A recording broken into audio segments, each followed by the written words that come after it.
Olá pessoal, estamos começando mais um Clube da Cardio Podcast, seu podcast de cardiologia. Lembrando que os nossos episódios são destinados aos profissionais da área da saúde. Tema de hoje, fluido responsividade, conceitos fundamentais. Pessoal, semana começando, eu gosto dessa semana que a gente está entrando agora, que é a semana que tem um combo maravilhoso de Copa do Mundo com São João. Principalmente para o pessoal aí que mora no Nordeste, sabe que essa semana é muito especial, aquele clima gostoso de Jogo do Brasil, com as comidas típicas juninas e um forrozinho para acompanhar. Mas até lá, próximo Jogo do Brasil é quarta-feira, vamos ver aí se a gente ganha bem da Escócia. Vamos dar sequência aqui na nossa série diária de podcasts, e hoje com um tema que é muito interessante, sobretudo para quem trabalha no cenário de terapia intensiva ou com pacientes ali mais graves, por exemplo, uma unidade coronariana. Para a gente falar, pessoal, de fluido responsividade, os conceitos fundamentais por trás dela, eu queria trazer aqui principalmente 3 aspectos. Falar de fluido necessidade, alguns conceitos relacionados aos métodos que a gente utiliza para fazer a avaliação da fluido responsividade em si, e por último, falar um pouquinho para vocês de fluido tolerância.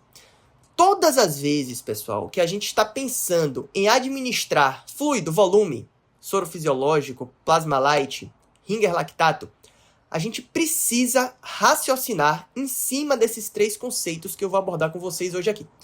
Então, o primeiro deles, pessoal, é a fluido necessidade. Vamos lá. Para falar de fluido necessidade, eu vou precisar falar dos conceitos por trás da fluido responsividade. Então, qual é a definição de fluido responsividade, pessoal? É a capacidade de aumentar o débito cardíaco em resposta a uma infusão de volume. Essa é a definição de fluido responsividade. Fluido responsivos, portanto, serão aqueles pacientes que, em resposta a uma infusão de volume, apresentarão um aumento no débito cardíaco por estarem na porção ascendente da curva de Frank-Starling. Então, vamos lembrar lá do início da faculdade, mecanismo de Frank-Starling, quando eu aumento as pressões de enchimento, a pré-carga do ventrículo, isso repercute no aumento do débito cardíaco, até um determinado ponto, pessoal. Porque se a gente distende demais esse ventrículo, acaba que a gente prejudica a interação das miofibrilas contráteis, e esse paciente não consegue ganhar aumento de contratilidade ali adicional com esse aumento da infusão de volume. Então, existe uma porção ascendente da curva de Frank-Starling, em que aumentar a pré-carga repercute em aumento do débito, e existe uma porção de platô da curva de Frank-Starling, em que aumentos de pré-carga não repercutem em aumento do débito cardíaco. Então, os pacientes fluido-responsivos são aqueles que estão na porção ascendente da curva de Frank-Starling, porque aumentar a pré-carga repercute em aumento do débito cardíaco. Então, pessoal, antes de administrar volume, eu preciso saber se o meu paciente precisa de volume. Porque você que está me escutando agora aí, indo para o trabalho, eu imagino que você seja fluido-responsivo, isto é, se eu fizer 500 ml agora de soro fisiológico em sua veia periférica, você vai aumentar seu débito cardíaco. Mas qual vai ser, de fato, o benefício dessa intervenção? Seu lactato está aumentado? Seu gap de CO2 está alargado? Seu tempo de enchimento capilar está ruim? Né? A sua diurese está reduzida? Então, com base em parâmetros de microhemodinâmica, principalmente, que são os parâmetros mais acurados para a gente avaliar perfusão tecidual, é que a gente vai ver se o nosso paciente precisa ou não de volume, para que essa intervenção não seja fútil, pessoal. Então, primeira coisa, avalie parâmetros de macro e principalmente de microhemodinâmica para, antes de administrar o volume, saber se o seu paciente precisa de volume. Ele até pode ser fluido responsivo, mas talvez ele não precise daquela intervenção, ela pode ser fútil e pode apenas trazer riscos ali à sua terapêutica.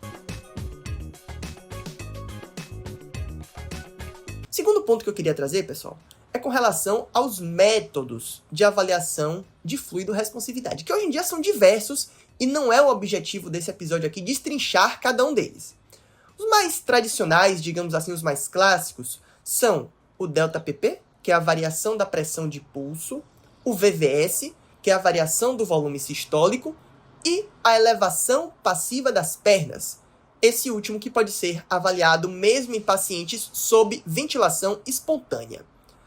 Com relação especificamente, pessoal, ao ΔPP, a gente precisa saber, né, que a avaliação dessa variável vai depender da interação coração-pulmão e a repercussão da ventilação mecânica nas variações de pré-carga ao ventrículo, né? Então, a gente sabe que no paciente sob ventilação mecânica, que está em pressão positiva, no momento da inspiração, o que é que a gente vai fazer, pessoal? A gente vai distender os alvéolos e aumentar a pressão intratorácica. Esse aumento da pressão intratorácica, pessoal, diminui a pré-carga para as câmaras direitas. E essa distensão dos alvéolos colaba os vasos, os capilares perialveolares e aumenta a pós-carga ao ventrículo direito. Ao passo que, no momento expiratório, tudo ocorre oposto, né? Então, a gente vai ter um aumento da pré-carga para as câmaras direitas e uma diminuição da pós-carga. Mas mesmo, pessoal, no momento inspiratório ainda, quando a gente colaba esses vasos perialveolares, esse sangue ele é ordenhado para as câmaras esquerdas, certo? Então, o sangue vai sair ali da região perialveolar e vai ser ordenhado, vai ser empurrado ao átrio esquerdo, o que aumenta a pré-carga das câmaras esquerdas. Então, observem, pessoal, que de acordo com o ciclo ventilatório, a gente vai ter maior ou menor pré-carga para o meu ventrículo esquerdo, a depender se o paciente está na ins ou na expiração. E isso vai repercutir na onda de pulso que a gente vai ver no nosso monitor. Alguns monitores atualmente já trazem, né, o ΔPP integrado ali na sua avaliação em tempo real, mas, por exemplo, para a avaliação do VVS, a gente pode precisar de alguns dispositivos dedicados, como, por exemplo, o FlowTrack, que é um dos mais utilizados aí, tá? Que a gente vai fazer a avaliação do contorno de onda de pulso. Então, pessoal, o que é que eu quero deixar de mensagem aqui? Um ponto muito importante. Alguns de vocês já devem ter escutado que para o paciente ter essa avaliação de fluido-responsividade realizada de forma acurada, alguns parâmetros são necessários. Gostaria de trazer dois aqui. Primeiro, o paciente precisa estar bloqueado, sem entrar na ventilação. Não necessita estar bloqueado, pessoal. O paciente precisa estar bem sedado. O paciente não pode ter movimentos inspiratórios espontâneos. Então, seu paciente ele pode estar bem acoplado ao ventilador, sem ter movimentos inspiratórios próprios, com midazolam e uma dose baixa de fentanil, propofol e fentanil, ou ele pode estar precisando de propofol, fentanil, midazolam e curare. Não precisa estar curarizado. Ele só não pode ter movimentos inspiratórios. Por quê, pessoal? Porque os estudos que validaram o ΔPP na avaliação de fluido-responsividade, eles utilizaram um volume corrente de 8 ml por quilo para a gente fazer essa avaliação. Então, a gente precisa ter, de uma forma previsível, o volume que está causando a distensão no alvéolo para causar todas as repercussões da fisiologia que eu comentei inicialmente aqui para vocês. Então, se o paciente tem um movimento inspiratório, é óbvio, isso vai repercutir também no retorno venoso para as câmaras esquerdas, e aquele ponto de corte que a gente utiliza, que varia aí um pouco nos estudos, né, em torno ali de 13%, ele vai ficar falseado. Então, a gente precisa que o nosso paciente esteja entregue à ventilação mecânica. O segundo ponto que eu queria falar, e é sobre esse volume corrente, é o seguinte, pessoal. O paciente não necessariamente precisa estar sendo ventilado a 8 ml por quilo. Apenas se, em caso de ventilação com volumes correntes mais baixos, que é o que a gente adota atualmente para a ventilação protetora, ele não apresente parâmetros de fluido responsividade. Porque, observe, se mesmo com volumes correntes mais baixos, vamos supor aqui 5 ml por quilo, ele já é fluido responsivo, isso significa que, mesmo com uma distensão alveolar inferior à que foi validada nos estudos, já existe uma variação de pré-carga capaz de causar um aumento significativo no débito cardíaco do meu paciente. Então, se com volumes correntes mais baixos ele já tem esses parâmetros, com volumes correntes mais altos, pessoal, por exemplo, 8 ml por quilo, ele também vai ter. Então, esse ponto é muito importante, tá?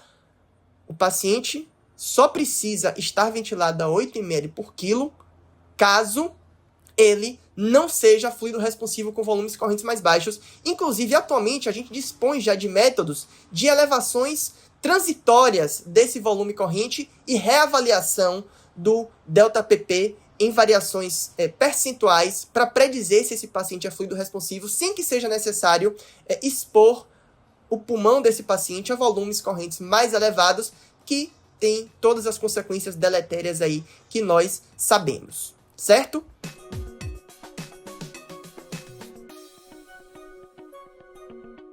Esses são os dois conceitos principais que eu queria falar para vocês. É óbvio, pessoal, essa avaliação da fluido-responsividade daria uma aula sozinha aqui de 2 horas. Inclusive, no nosso curso de pós-operatório de cirurgia cardíaca, o Dr. Delmar Júnior, uma das pessoas que mais estuda isso no nosso país, faz 2 aulas sensacionais sobre esse tema e, de forma alguma, é meu objetivo esgotar esse assunto aqui, mas só para a gente entender essas 2 nuances que são fundamentais.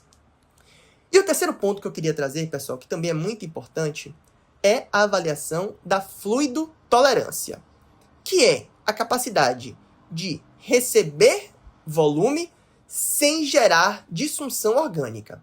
E já está muito bem documentado na literatura as várias repercussões negativas da sobrecarga hídrica, né? Nos mais diversos sistemas, pessoal. Imunológico, hematológico, pulmonar, cardiovascular, trato digestivo, sistema nervoso central. Então, a gente não só precisa saber se o nosso paciente precisa de volume, se ele responde a volume, a gente precisa saber se o nosso paciente tolera volume. E aí, essa avaliação, ela tem sido cada vez mais objetivada na literatura. Então, a gente hoje em dia, por exemplo, dispõe do score VEXUS, né, que vai fazer a avaliação aí de 4 territórios venosos por meio da ultrassonografia, para a gente ter uma avaliação e uma noção de se esse paciente vai evoluir, principalmente com disfunção renal após a administração de volume, né? Mas ela ainda é uma avaliação, talvez dentre essas que eu comentei, um pouco mais subjetiva, né? A gente não tem tanto corpo de evidência como, por exemplo, para os parâmetros de fluido-responsividade. E aí, pessoal, entra, obviamente, que a gente nunca pode deixar de lado, e o Clube da Cardio Podcast fala muito sobre isso aqui, o senso clínico, né? Então, você tem um paciente que está com pulmão de SARA, com 80% de FiO2, né? Precisando ali de um bloqueador neuromuscular para ficar bem acoplado no ventilador. Esse paciente evolui com uma disfunção hemodinâmica depois de 10 dias de UTI, depois que esse paciente já está, inclusive, preenchendo critérios para sobrecarga hídrica, né? Que é quando o balanço acumulado desse paciente já é mais do que 10% do peso seco dele na admissão. A gente vai fazer volume ou vai iniciar droga vasoativa para esse paciente quando ele evoluir com instabilidade hemodinâmica? Nos parece, pessoal, que nesse caso, aí seja um vasopressor que tem como objetivo aumentar a pré-carga para aumentar o débito cardíaco, ou até mesmo um inotrópico, parece muito mais adequado para esse perfil de paciente. Então, a avaliação da fluido-responsividade sempre deve vir em conjunto da avaliação de fluido-tolerância. Devemos pensar, será que esse paciente tem chance de evoluir com disfunção orgânica após eu administrar volume? Isso é muito importante. Com relação a esse último aspecto, uma coisa interessante é que alguns estudos já mostram aí pra gente que as soluções balanceadas, como Plasma-Lyte ou Ringer lactato, são menos deletérias. Na verdade, assim, tem menor risco de causar principalmente desfechos renais adversos, né? Evolução para disfunção renal aguda, necessidade de terapia renal substitutiva, em comparação ao soro fisiológico, tá? Então, parte da fluidotolerância aí perpassa por nós sempre priorizarmos utilizar soluções balanceadas quando formos administrar fluidos para os nossos pacientes.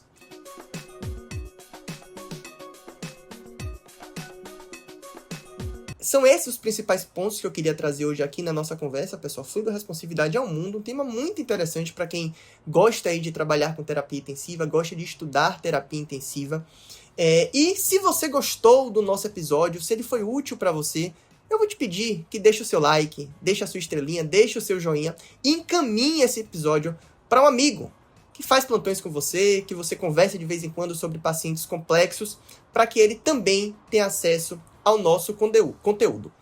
Te convido também a se inscrever no Jornal do Clube, a assinar o Jornal do Clube pelo link que está na nossa bio, @Clube da Cardio, para você ficar permanentemente atualizado com as principais novidades que saem no mundo da cardiologia.